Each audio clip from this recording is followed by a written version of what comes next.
objects, this concept, first of all, it's not even presented in like schools and curriculum until you're around 5th or 6th grade, because it's very abstract grammatically. We use them all the time, but being able to identify the part of speech that these are, it's hard to conceptualize that till you're in middle school. So we're going to review this grammar in English first to make sure we understand what we're talking about in English, and then we'll talk about in Espanol. So in these particular sentences, I want you to figure out what the subject is, what the verb is, and what the object is.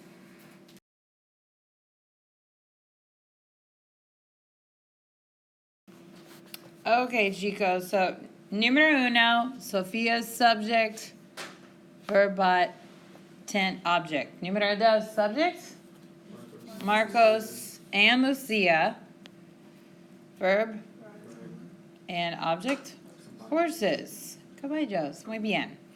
Número tres, the subject is I. What's our verb?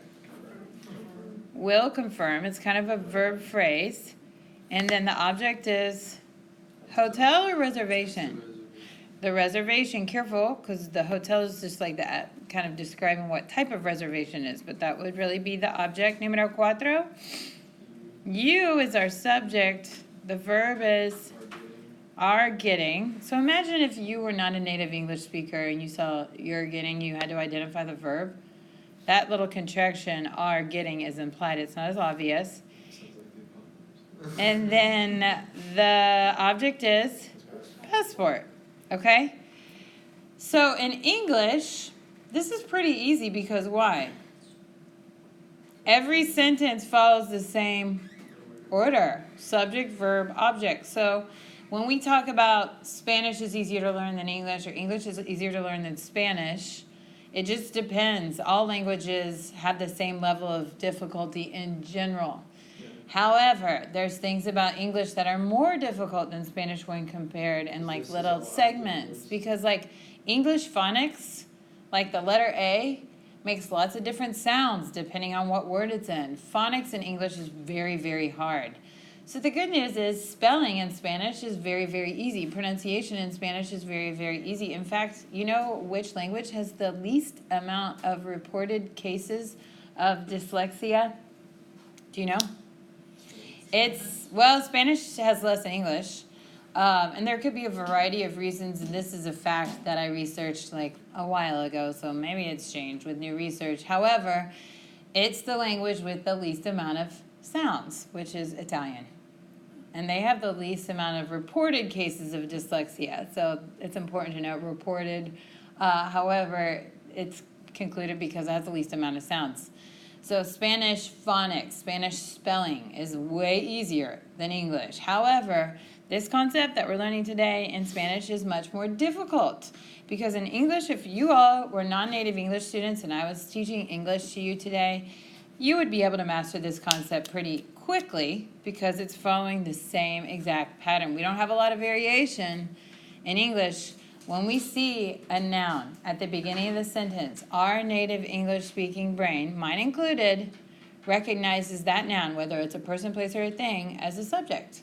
But today, we have to retrain our brains because when no Spanish, it's not always the case. Por ejemplo. Now try to do it in Espanol, okay? We're going to do it together. Because what I was foreshadowing is it's not going to follow subject, verb, object, subject, verb, object. It can, but it doesn't have to.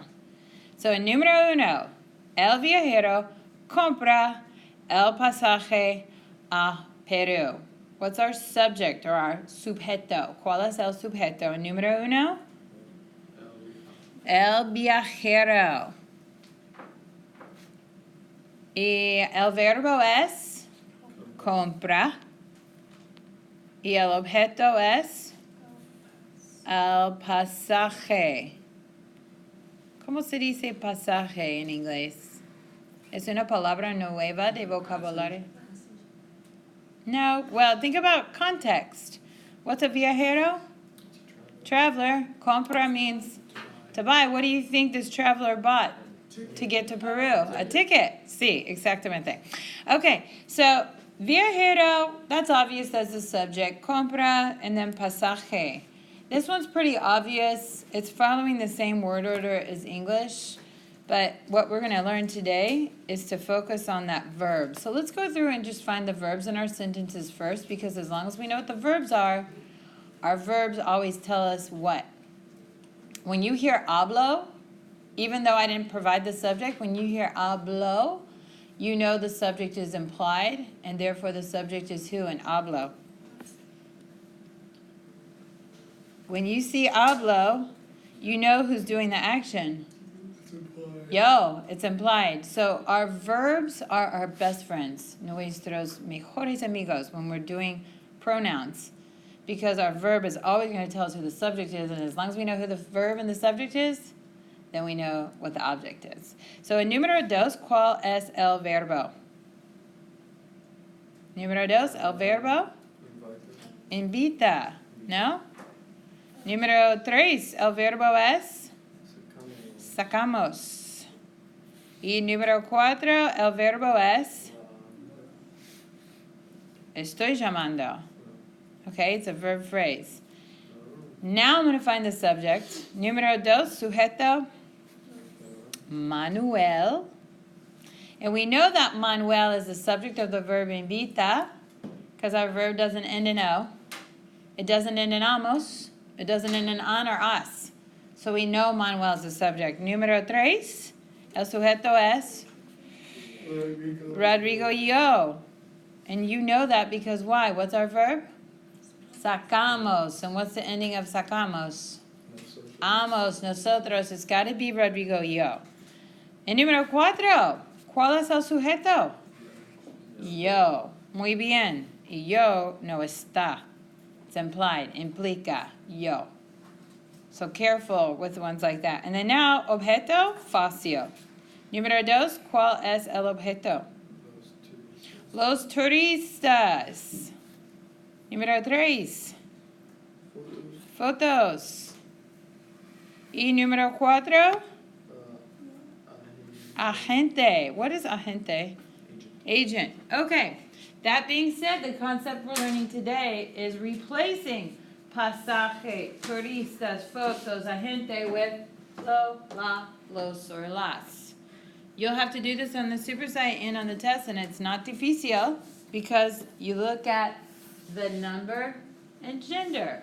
So if you replaced el pasaje with lo, la, los, or las, what would you use? Lo. Muy bien, Tyrese. Because why? How do you figure that out so quickly? Because the EL is masculine. Exactly. Masculine and singular. Muy bien. Los turistas. Lo, la, los, or las? For los turistas. Los. Why isn't it las? It's turistas. The article. The article.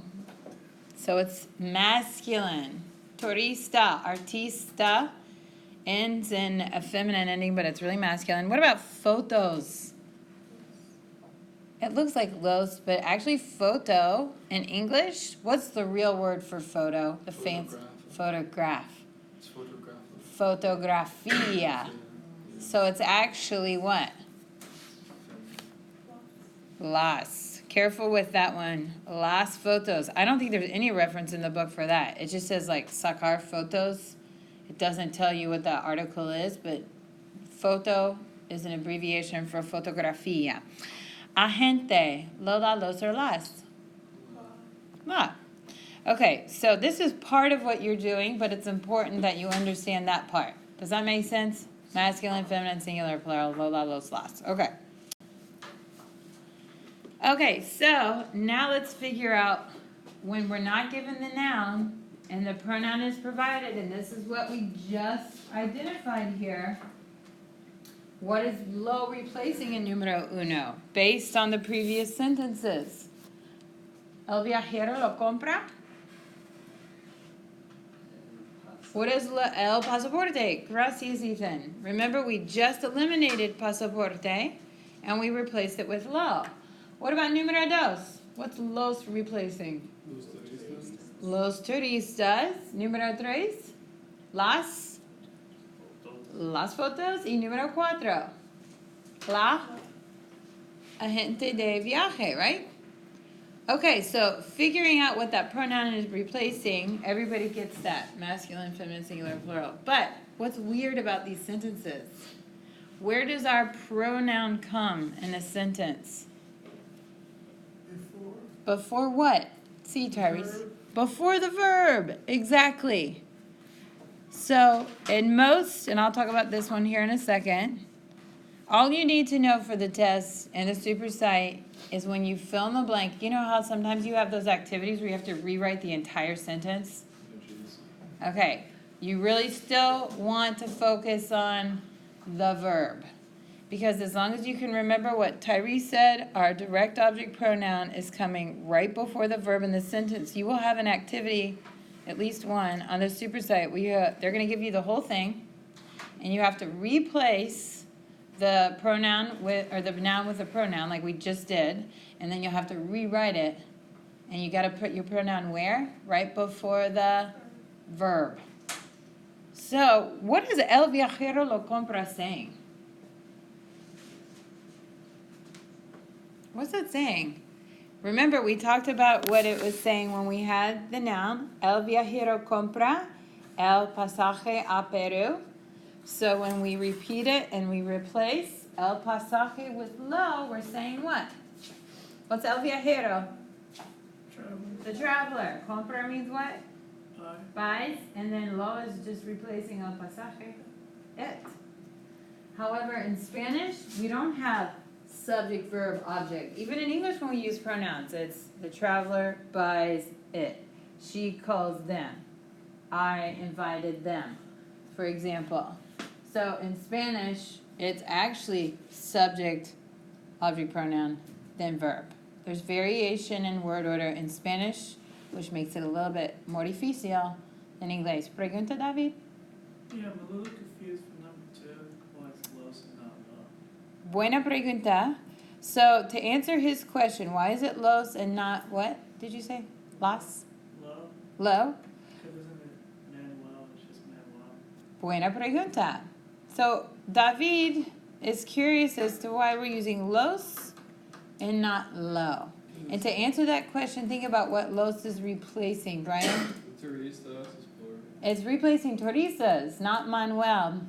These are direct object pronouns, not subject pronouns. Manuel's the subject. Right. How do we know it's tourist? Like, How do we know it's tourists? How do we know Los was tourists? That's another good question. Well, these are pronouns. And in order to have a pronoun, in English even, we need to first have a reference of the noun. So it's like when you're talking, you know, just whatever, informal conversation, and like, did you call Sarah yesterday? And you respond with, yeah, I called, you can say Sarah, or you can say, yeah, I called her. We don't always repeat the noun every time. Did you do the homework last night? Yes, I did it. So once the noun has been provided, you're going to usually respond with the pronoun. So the reference, it's just a reference to what's already been said. You'll never just be given this. It's impossible to know what your pronoun is without knowing what the original noun was. David? So to respond if someone said I did the homework, say something like si or lo. Sí, muy bien.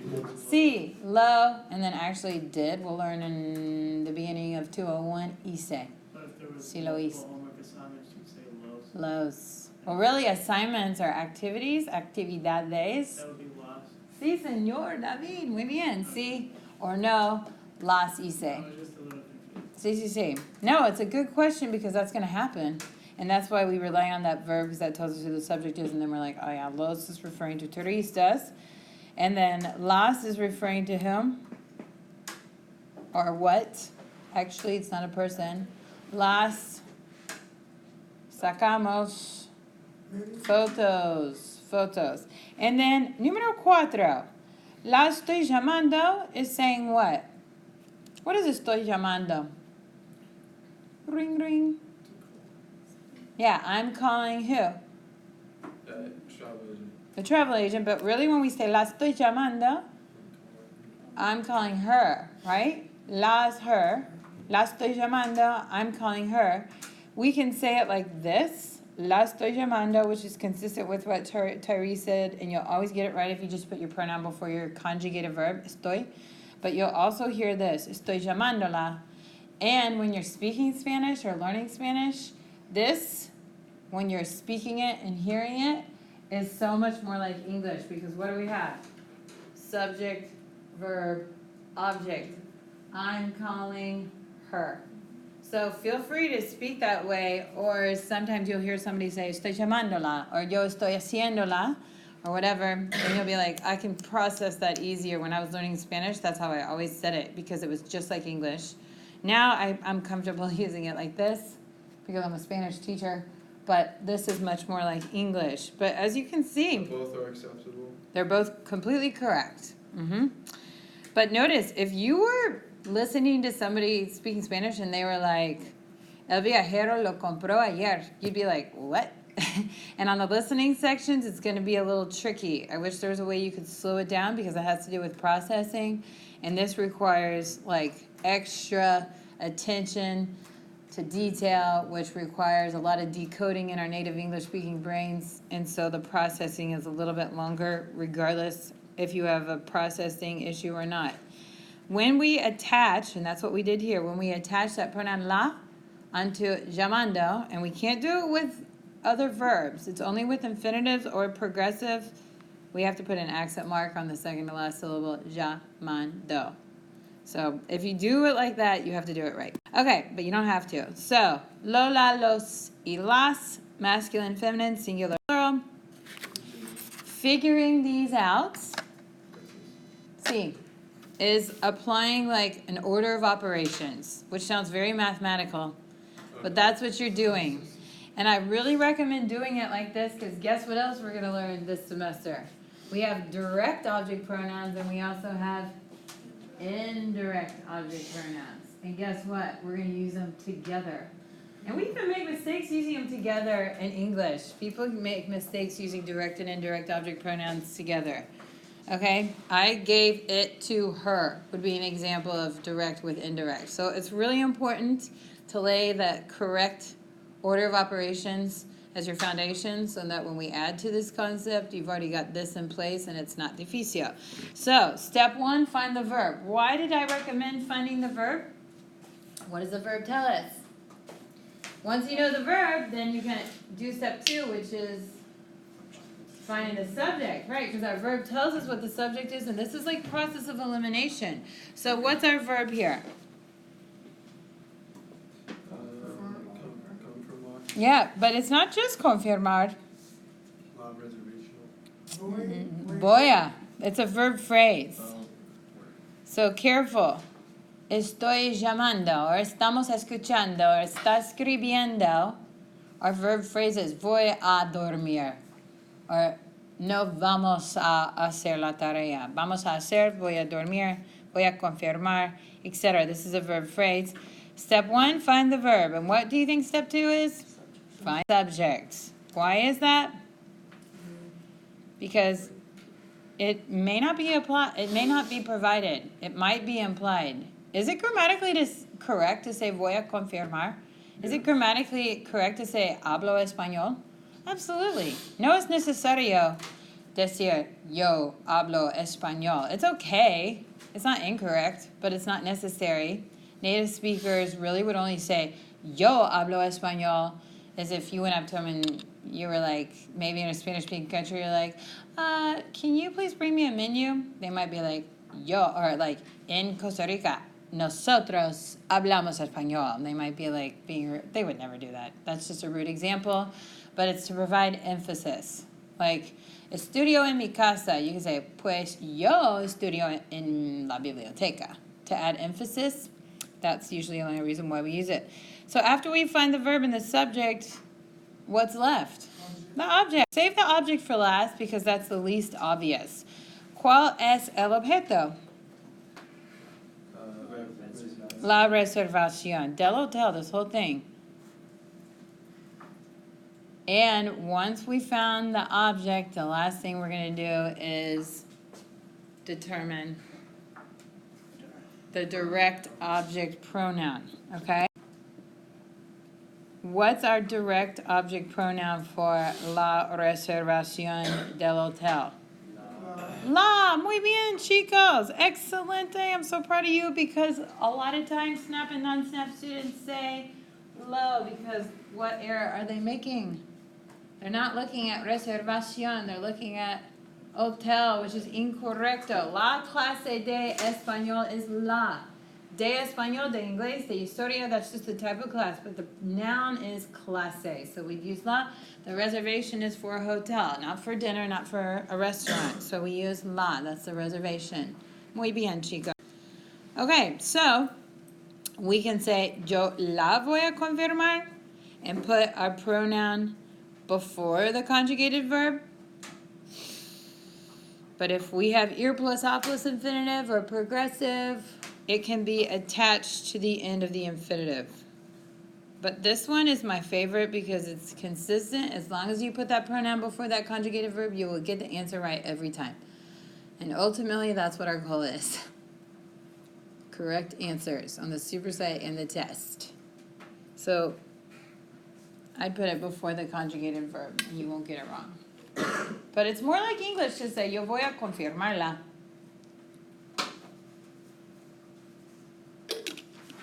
Because when we say voy a confirmarla, what are we saying? What does voy a confirmar even mean? I'm going to confirm. Sí. So when you say it like opción B, it's like English. Voy a confirmarla.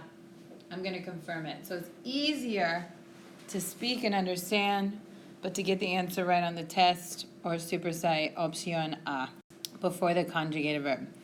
So pronombres para personas. También. We can use pronouns for reservación or photos, but we can also use them to replace people. When we're speaking in third person, we have 4 options. But maybe we're talking about myself or you or us. So let's look at those examples. So, Marcos me escribe durante sus viajes. Notice, when we use pronouns as people, we don't necessarily have to provide the noun. The pronoun is so obvious. It's so obvious who we're referring to. So what's this saying? Who? Remember, we want to start with our what? Step 1 is find the what? First the verb, then the subject. So what's our verb in numero uno?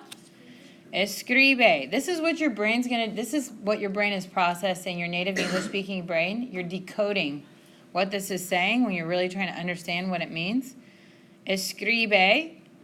And who's our subject? Because that's step 2. Marcos. So just knowing this, we can clarify what we're saying. Marcos me escribe durante sus viajes. Now it's easy to figure out what the object is. Who's the object? May. What do you think May means in English? Me. It's the same spelling of the word in English. It's just a different pronunciation. May. So, Marcos me escribe. What's it saying? Who's the subject? Who's the subject? Marcos. What's Marcos doing?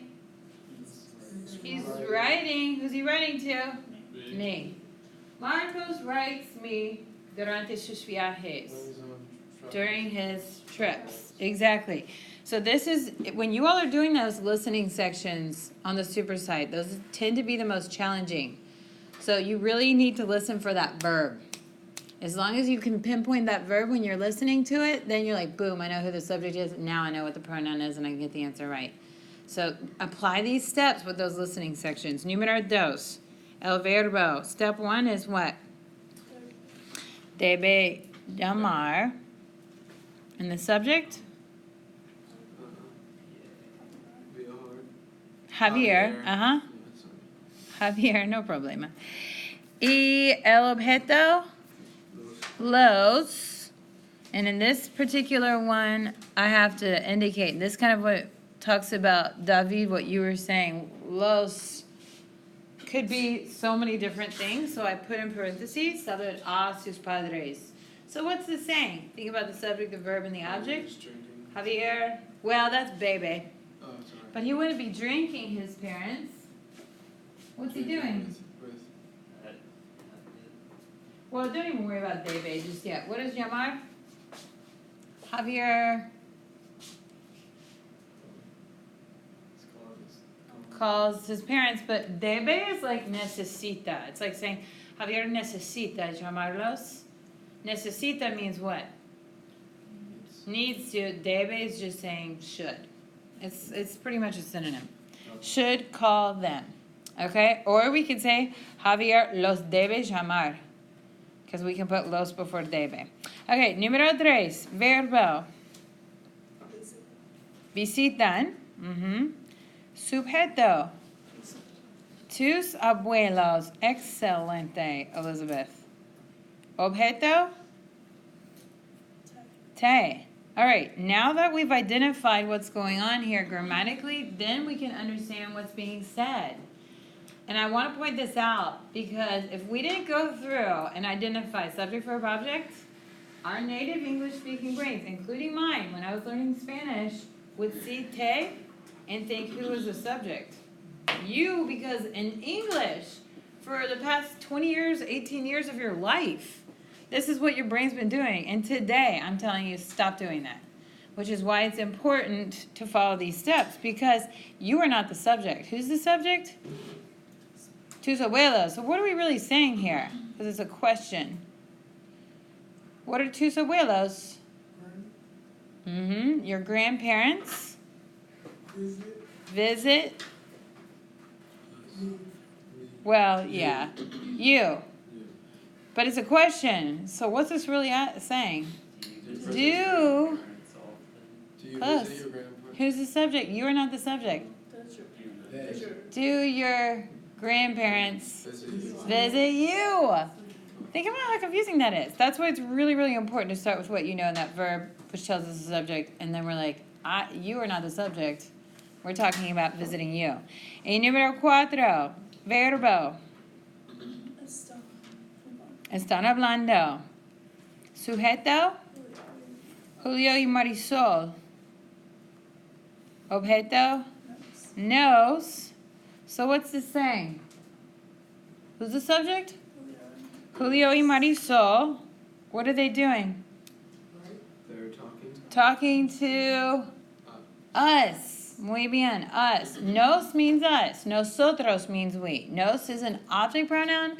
Nosotros is a subject pronoun. Nosotros hablamos español. Nosotros, we speak Spanish, but nos están hablando is their to us. Okay, un minuto más. Necesitan copiar todos los pronombres, okay? And I want you to reference this chart and these notes when you're doing your homework. And I spoke tons of English today because this concept needs to be presented in English before we start talking about it in Spanish.